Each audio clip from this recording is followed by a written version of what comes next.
Hello, friends. How are you? I really would like to share my happy feelings with you.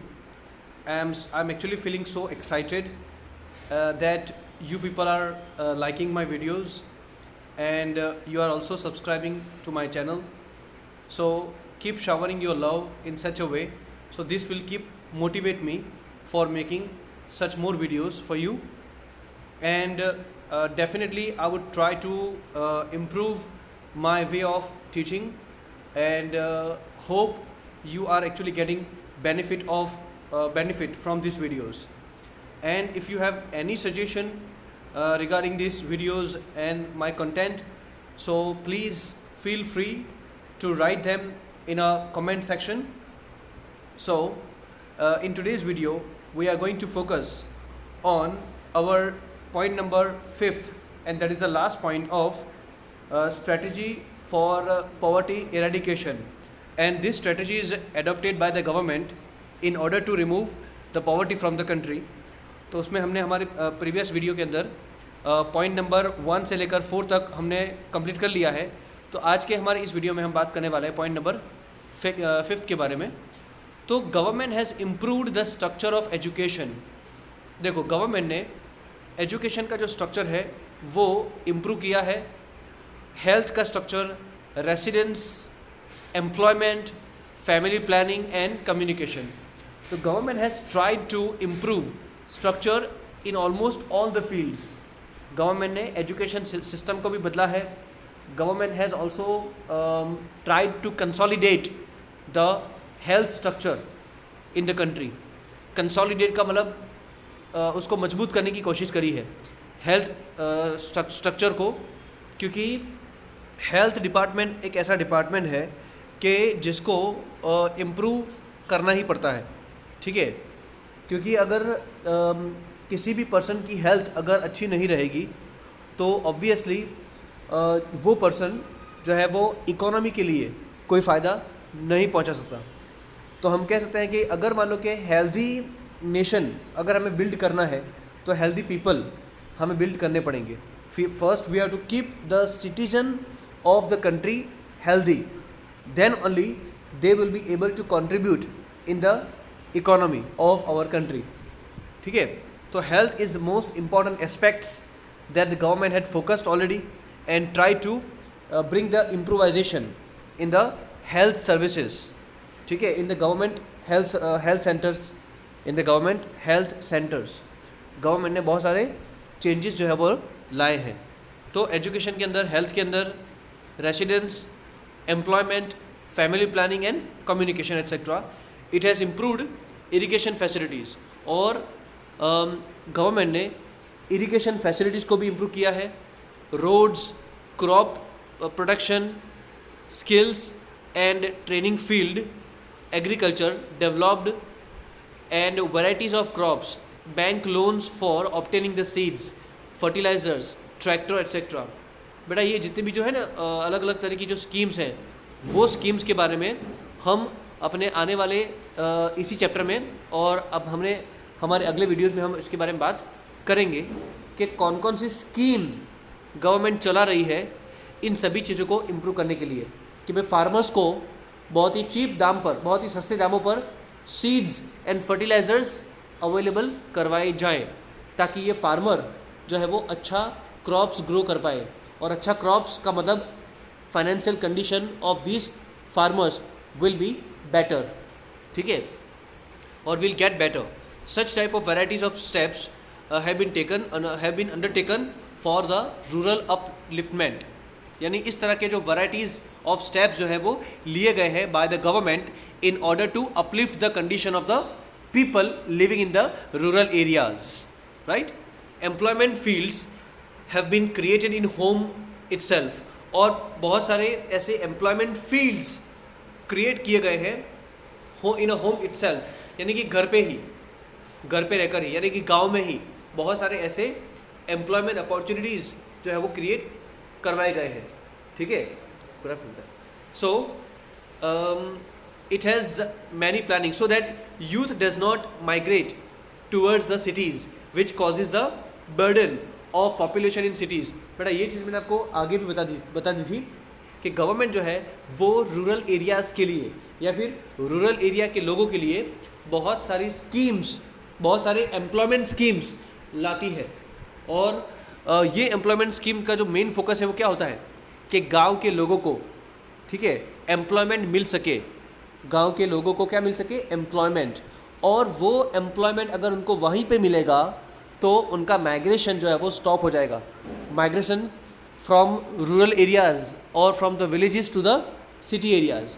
अब देखो city area का जो administration है या फिर वहाँ का जो ऑलरेडी मैनेजमेंट है, ठीक है, वो ऑलरेडी वहाँ पे जो पॉपुलेशन मौजूद है उसी के लिए वो इनफ होता है, चाहे वो खाना समझो या फिर चाहे वो पानी समझो या फिर चाहे वो बहुत सी और ज़रूरतों की चीज़ें हैं ना, वो सब चीज़ें जो है वो सिर्फ वहाँ के रहने वाले जो लोग हैं, सिटी में रहने वाले लोग, वो सिर्फ उन्हीं के लिए इनफ होती है।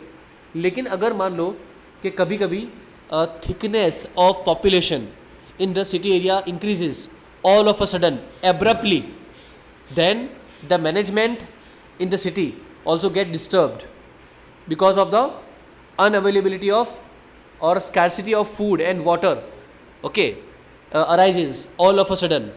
अचानक से फूड और पानी की कमी जो है वो महसूस होने लगती है और पूरा जो मैनेजमेंट है शहरों का वो बिगड़ जाता है, ठीक है। उससे कि क्या होता है कि बहुत सारी, अच्छा अब खासकर होता क्या है जब माइग्रेशन होता है ना, माइग्रेशन, तो शहरों के अंदर बहुत सारे हमें स्लम एरियाज़ खड़े हुए होते हुए देखने को मिलते हैं। नए नए स्लम एरियाज़ जो है वो खुल जाते हैं और ये स्लम एरियाज़ में रहना it is not healthy for the people at all, right. तो migration of the people actually causes many other severe problems, ठीक है। और होता क्या है कि स्लम एरिया में रहने वाले जो लोग हैं they are actually living in a very haphazard condition and this haphazard condition is very deteriorating for them, it is very catastrophe for them. वो उनके लिए क्या है, बहुत ही बोलते हैं कि भाई पैरिलस है, बहुत ही ज़्यादा भयानक है, ख़तरनाक है, ठीक है। It is very dangerous for them, right. तो बहुत सारी प्रॉब्लम जो है वो खड़ी हो जाती है माइग्रेशन ऑफ द पीपल की वजह से, जो गांव से आते हैं वो लोगों की वजह से। तो एम्प्लॉयमेंट अपॉर्चुनिटी वहीं पे क्रिएट की जा सके, इसीलिए गवर्नमेंट बहुत सारी अलग अलग स्कीम्स को लॉन्च करते आ रहे हैं, so that the youth does not migrate towards the cities. It has started schools at the villages and secondary schools and higher schools have been opened at a close distance. बहुत सारे गाँव के अंदर secondary और higher secondary school जो है वो भी खुल गए हैं। By starting the colleges at a close distance vicinity या फिर in a very close area, facilities have been created to provide technical and vocational courses and training centres, ITI जिसको मैंने कहा था, ठीक है। तो ये वोकेशनल एंड ट्रेनिंग कोर्सेज जो है वो वहीं पे चलाए जाते हैं। वोकेशनल का क्या मतलब होता है, इंडस्ट्रियल लेवल ट्रेनिंग, जो इंडस्ट्रीज़ के काम आती है या फिर इंडस्ट्रीज़ में जिन स्किल्स की ज़रूरत पड़ती है उन्हीं स्किल्स को लोगों को सिखाया जाता है, ठीक है। In order to take care of those students complete their higher education or studies, they are also encouraged by giving them motivation in the form of economic help like scholarship। बहुत सारे बच्चों को स्कॉलरशिप दी जाती है, ठीक है। तो वैसे अभी क्लास 10th में आप सब लोग हो तो आपके लिए एक और एग्ज़ाम है NTSC एग्ज़ाम, ठीक है। तो ये इसके बारे में आपको ऑलरेडी पता ही होगा NTSC के बारे में। तो अगर NTSC की एग्ज़ाम अगर आप देते हो, ठीक है, और अगर आप उसमें अच्छा स्कोर करते हो तो then you are getting scholarship for your class 11th and 12th. Every month you are likely to get 1500 rupees, and if you and even after your 12th, once you enter in a college, ठीक है, then also every month you are likely to get 2000 rupees as a scholarship। तो मतलब इस तरह की जो scholarship है वो बहुत सारी स्कॉलरशिप गवर्नमेंट चला रही है, ठीक है। सिर्फ हमें उसका नॉलेज होना ज़रूरी है बस, ठीक है। Facilities of the fees also, तो कई बार तो जो फ़ीस होती है वो भी माफ़ कर दी जाती है या फिर पूरी की पूरी जो फ़ीस है वो भी गवर्नमेंट आपके लिए पे करती है, ठीक है। Just in order to encourage the people of the rural areas and the students, है ना, who are actually willing to studies, right. Reduction of residential schools, promoting girls education, many other programs for women empowerment have been started to make women self reliant economically. बेटा बहुत सारे ऐसे programmes हैं जो women empowerment के लिए चलाए जाते हैं ताकि औरतों को, ठीक है, जो है एम्प्लॉयमेंट मिल सके. ऐसी हम आगे देखेंगे. बहुत सारी एम्प्लॉयमेंट स्कीम्स हैं वुमेन के लिए स्पेशली है वो, ठीक है. तो इसी चैप्टर में हम आगे देखने वाले हैं कि regarding the women empowerment what scheme is being run by the government. तो मिशन मंगलम नाम की एक योजना है जिसमें रूरल एरिया और अर्बन एरिया में रहने वाली जो औरतें हैं उनका एक ग्रुप बनाया जाता है और उस ग्रुप के अंदर जो है अलग अलग एक्टिविटीज़ चलाई जाती है, ठीक है. और इन एक्टिविटीज़ में हम कह सकते हैं कि मेकिंग द इंसेंस स्टिक्स, ठीक है, अगरबत्ती वगैरह है, कैंडल्स, पिकल्स, अथाना वगैरह, पापड़ एंड ऑल. तो ये अलग अलग जो है वो होम इंडस्ट्रीज़, ठीक है. तो इनमें विमेन को जो है इन्वॉल्वमेंट उनका ज़्यादा होता है, ठीक है, ताकि उनको एम्प्लॉयमेंट मिल सके, ठीक है. तो इस तरह की बहुत सारी स्कीम जो है वो हम देखने वाले हैं.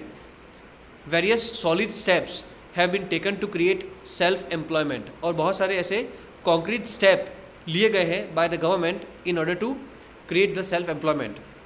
And thus government is taking valid steps to combat the demon of poverty strategically. तो इसीलिए गवर्नमेंट जो है बहुत सारे अच्छे स्टेप्स उठा रही है टू कॉम्बैट का मतलब टू फाइट, लड़ने के लिए. किसके खिलाफ? Demon of poverty. जो गरीबी का जो भूत है, जो राक्षस है, गरीबी का राक्षस, उस राक्षस से हमें अगर बचना है तो ये सभी की सभी चीज़ें जो है वो गवर्नमेंट ने अपनाई है, स्ट्रेटेजिकली अपनाई है. India will have to take firm steps to fulfil the dream of eradicating deep rooted problems of poverty. और इंडिया को अभी बहुत लड़ना है, बहुत सारे स्टेप्स लेने हैं टू फुलफिल द ड्रीम, ये सपना पूरा करने के लिए कि इंडिया से ये जो पॉवर्टी है वो हमेशा के लिए चली जाए. And to complete the mission of World Bank regarding eradication of poverty from the world by 2030. और ये वर्ल्ड बैंक का सपना है कि भाई दुनिया से जो गरीबी है वो 2030 तक हमेशा के लिए चली जाए. और ये पॉसिबल नहीं है, मतलब इन शॉर्ट टर्म तो ये पॉसिबल नहीं है, फ्यूचर में पता नहीं है, ठीक है. और ये कितना रियलिस्टिक है कि दुनिया से गरीबी को हमेशा के लिए मिटा देना, वो मुझे नहीं लगता कि ये पॉसिबल हो पाएगा कभी भी आने वाले कई सालों तक भी, ठीक है. तो I think it's just a fantasy. तो आप क्या सोचते हो उसके बारे में कि दुनिया से गरीबी हट सकती है हमेशा के लिए या नहीं? तो आप जो है कमेंट के माध्यम से, ठीक है, through comment you can connect and you can take a part in this discussion. Okay, so I will be welcoming your comments and will be reading your comments and will really appreciate if you take a part in this. All right, so that's it from the strategy like implemented by the government in order to eradicate the poverty from the country. तो ये था हमारा point. और हमारे अगले video में हम बात करेंगे regarding the poverty alleviation programmes, that is PAP, कि भाई किस अलग अलग तरह की जो स्कीम्स है, कौन कौन से अलग अलग तरह की जो स्कीम्स है वो गवर्नमेंट ने लॉन्च करी है in order to remove the poverty from the country. So till then, stay safe. Thank you. Goodbye. And keep supporting me so that this will keep motivating me for making such more videos. Thank you very much.